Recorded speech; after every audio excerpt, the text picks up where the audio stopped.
Hi friends, কেমন আছো তোমরা? আশা করি ভালো আছো। আমরাও অনেক অনেক ভালো আছি। আজকে তোমাদের সাথে একটা কথা শেয়ার করব।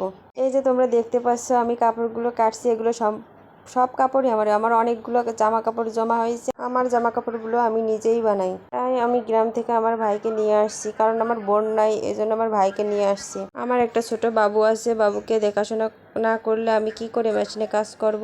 ওর নিজের কোনো আয়ত্ত বা কোনো সেরকম কেউ নেই যে এসে আমার বাসায় থাকবে, আমার বাবুকে দেখবে, আমার বাবুর পিছনে সময় দেবে। হাঁটা শিখছে, বাইরে বেরোতে চাই, কিন্তু আমি তো সবসময় বাইরে নিয়ে যেতে পারি না, কিন্তু বাসায় কেউ যদি থাকে তাহলে নিয়ে যেতে পারে।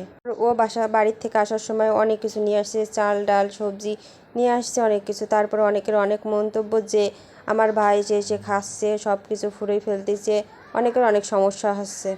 কিন্তু তারা কখনো ভাবে না যে আমি একা একা বাচ্চা নিয়ে কত কষ্ট করে থাকি, আমার পাশে যে একটা লোক দরকার তা কেউ কখনো ভাবে না।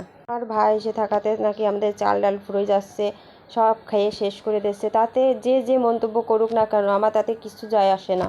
শ্বশুর বাড়ির থেকে কেউ এসে থাকবে না, উল্টে আরও কথা শোনাবে, এত সুন্দর সুন্দর কথা শুনবে, এত ভালো লাগবে যে মনে হয় তাদের মন ভরে আপ্যায়ন করি।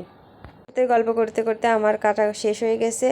এখন এগুলো বানাবো আর একটা একটা করে পরে তোমাদেরকে দেখাবো। আর আমার ভিডিওটি ভালো লাগলে তোমরা সাবস্ক্রাইব করে পাশে থাকবে, আর লাইক কমেন্ট শেয়ার করে আর আমার ভিডিওগুলো বানাতে উৎসাহিত করবে। কি ভাবলো তাতে আমার কিছু যায় আসে না।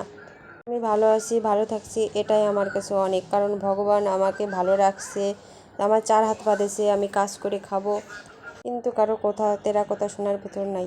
ওকে, বাই বাই, টাটা।